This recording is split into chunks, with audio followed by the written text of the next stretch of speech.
guys? So this is going to be the final favorite list of 2019. Going with a little bit less this year, but it is what it is. So this is going to be just my favorite things from this year. Not necessarily figures or toys or whatever, but just a favorite stuff that I kind of got this year that I can't live without one way or the other. And I'm going to start off with a tool. Cordless Dremel. So this is one of the base models, only has 2 speeds, high, low, and off, I guess you want to consider that. Battery life isn't great if you're doing a lot of cutting, but if you need to get to somewhere and you need to have a little bit more mobility, worth it. Now, if you have multiple batteries that you could just keep charging one and use the other and swap them out and stuff like that, do it. I still have my corded Dremel for when I really need to power through some things, but this thing, didn't realize it still had a charge, to be honest. I have used this, stop it. I have used this quite a bit for my customs, whether it was the Rampage, whether it was the Ghostbusters thing. It's come in handy. It's a nice versatile tool. $25 at Walmart. A little bit more money, you get the variable speed one, stuff like that. Of course, works with any Dremel attachments. You gotta love that. Plus, considering my old one is old and is a little jacked up, especially for the button that holds the lock in place, this is an improvement. So I dig that. Another tool that I have gotten an enormous amount of use out of, pin vise. I've learned to drill a lot of tiny holes this year. Now, I believe I had this at the end of last year or very beginning of this year, and I hadn't even taken it out of the package. It was just sitting there. I have used this so much, it's not even a joke. Also combined with the Dremel to drill through some things. Now, I wish I had more bits. I do have a small set of bits from Dremel, and then I bought another set as well, so that I could drill smaller and smaller holes in things. It's invaluable for model building, especially if you need to, say, screw some stuff together, but you need a very precise hole, or if you're just doing other types of holes. Speaking of making holes, another thing that I got fairly recently, but I used quite a bit, leather punch. So good for making holes in leather and or plastic. So I did this I used it a few times to make holes in different plastic projects, but also just played around with it. But I did actually fix my belt and actually add a hole or two using this. Really invaluable. I did buy a punch set, like for actually hammering a punch thing in there, but for doing smaller, more controlled holes, this is awesome. And not expensive. I got it at Michael's, actually, because Hobby Lobby was failing me in that aspect. But really good, especially with the pin vise. If you don't want to drill a hole, you want to get a slightly better controlled punch. Now, the only issue is that it's a taper hole, so do with it as you will. But a couple other tools just real quick while we're on that subject. One I just got for Christmas. So the scriber tool that I got from Rodimus 13. I've played with it a little bit. I want to get down some of the techniques for scribing, panel lines, things like that, because it could be a lot of fun. I do have plenty of scrap kits, especially from the Build Divers line, that I can sacrifice to practice on. But being able to scribe your own panel lines and details and stuff like that is a big deal. Now, I've done it before, but with just a knife or drill bit or something else like that. Actually being able to purposely put in different things. Also, it'd be pretty good just for scratching a line to break some stuff. I got a metal ruler finally that I can actually use to do that. I've been watching a lot of either Tested or Punished Props Academy, where they're building a lot of different things, using a lot of different techniques. And that's where I've learned a lot of the stuff for customizing this year. Now, another thing that I've got that's been invaluable since I got it, spudger. I do have 2 of them, and after a couple of these Transformers, especially Devastator, they're pretty well wrecked. They're still usable. They're very good for prying plastic things apart. whether you're poking in to really get in between something and then you pry the other end. They really do work. I believe you can pick them up on Amazon, 2-pack. I don't know the brand. Just search Spudger. I got them in my Roma Collector's rock bag or rock box, whatever you want to call it. Now, something new that I got that I haven't reviewed just yet. It's actually a transforming figure, but I didn't consider it in the Transformers video. And it's the new Beast Box Trident. Now, he's here in box mode because I need it to be a teaser. But if you follow Beast Box or 52 Toys and you see the cool stuff they're coming out with, you know what this is. It's been on my nightstand. Things go on my nightstand when I can't stop playing with them. And so from the moment I took him out of the box, I haven't really stopped playing with him. If not just to ignore it off to the side. I'm not going to do anything with it right now. The review will be coming, but 52 Toys Trident, it's on the list. There's still a few more there figures that I haven't gotten. I have not got the Ice Cube, so the Penguin 4-pack. I haven't got the new Beat Box, I believe it was called, or what is his name? Sonic Beat. There's new JoJo's that are out. There's a new Ghost Dog that's out. I love those figures. You guys should know this. I have a shelf. I have a whole shelf devoted just to Beast Box up there now. They're one of my favorite third-party transforming non-transformers, so to speak.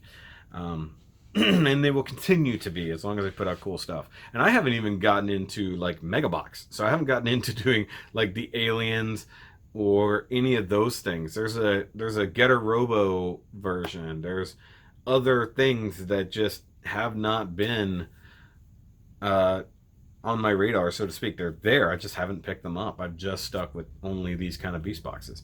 And of course, there's the new version of the 1.5 D10 that has the little gun on it, stuff like that. And other versions that are apparently out in the world that I can't get. And I'm sad because I want them all. But yeah, let's move on to my last few final things. So let's move on to my last few favorite things. And most of them I got this year, with the exception of one last year. But I'm going to have to go remote for this. And my favoriteest things as well are my Dark Knight Metal collection. Whether it's the Batman from GameStop, of course Batman Who Laughs was last year, The Drowned, Red Death, or Dawnbreaker. This whole set of statues, or PVC figures as they call them, has just made my year. Dark Knight's Metal has been one of my favorite comic book series. Batman Who Laughs, I just got that hardbound version of the collection in, and that was great as a thing. And of course now there's the whole expanded thing that has happened after. But this is just awesome. But yeah, those Dark Knight Metals set, I do still have the latest one, which is, actually technically it was the first one, but the latest one I have, which is Wonder Woman. That will round out that whole set because Diamond Select hasn't done the rest. They still have to do Murder Machine, the Merciless, and Devastator. That would round out the rest of the Dark Knights, and it does make me mad that we don't have the rest of them. But it would also be good to get the rest of the 10th Metal Armor Justice League. You know, Superman, I believe. Aquaman had some armor in there too. Green Lantern, stuff like that. So if I could have 2 rows, if I could have all the Knights and then the Justice League statues all next to each other, that would be awesome. I know the DC Collectibles versions are out there. I don't like them. They're more expensive and they're smaller and they're not as accurate to the comics, at least in my opinion. And yeah, there are like some really ridiculous high-end statue versions, especially of Batman Who Laughs, which are pretty cool. But now they're going to have to do, if they expand that storyline and add more figures to it or add more characters to it, they're going to have to start moving on to everybody else that has gotten infected. They even they should add the Grim Knight, and they should add Batman as well from the Dark Knight's or from the Batman Who Laughs story, because it's a bit scary. Like that book, once I finally got to read the whole part of just the Batman Who Laughs short run, it was great. Which once again is one of my other favorite things. One of my other favorite things to come out between this year and kind of last year was the Batman White Knight story, and I'm currently reading the Curse of the White Knight, which is the sequel series. Also really good. So comic books. I'm still reading some comics, not a lot, mostly just those. But if I tried to get into the Year of the Villain storyline on DC, and then trying to get into all that stuff that's following that, I'm behind on Doomsday Clock. I'm missing issue 11, but I've got 12. Okay, that's what sucks. I've got 9, 10, and 12.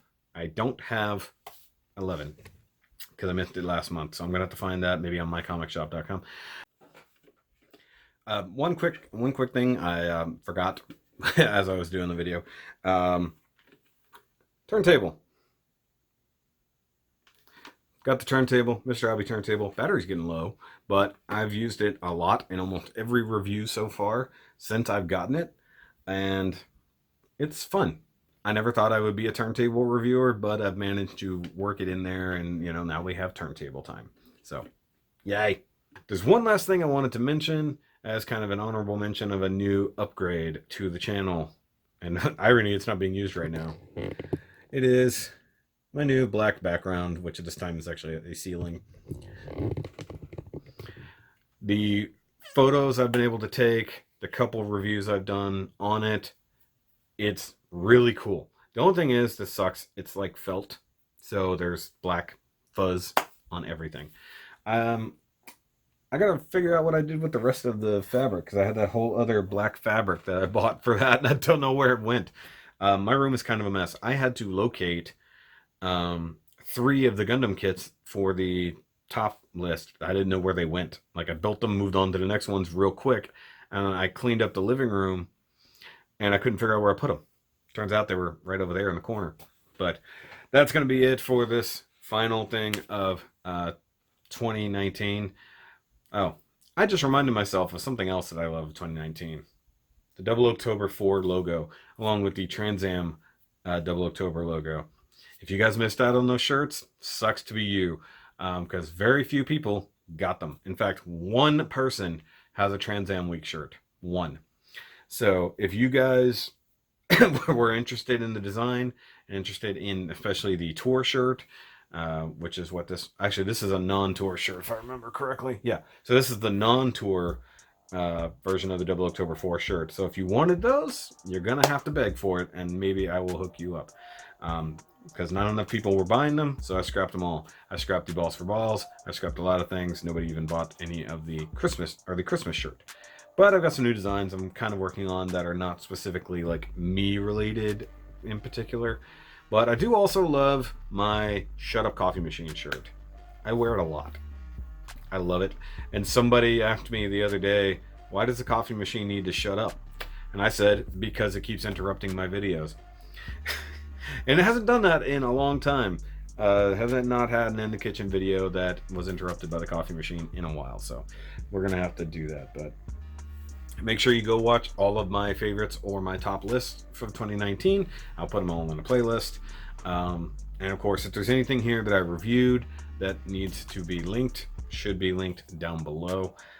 But between tools and just some really cool stuff that I got my hands on this year, it's been a heck of a 2019. Less builds than I expected, but I knew that with money being tight and not a lot of series coming out that I thought I'd be interested in, I had more time to devote to Transformers and getting into that again. And then of course we've got new stuff that's come along the way. What's bad is I have a really good Ghost Yoda sitting right here. Haven't even opened it yet. That's how busy I've been. But I'll catch you guys in 2020, if it's not 2020 already by the time this video comes out. And here's to the new year. Hope you guys have had a good one. And I will see you then, and we will keep building this channel and this community together in the new coming year. And I'll see you guys then. Remember, as always, to keep on nerding.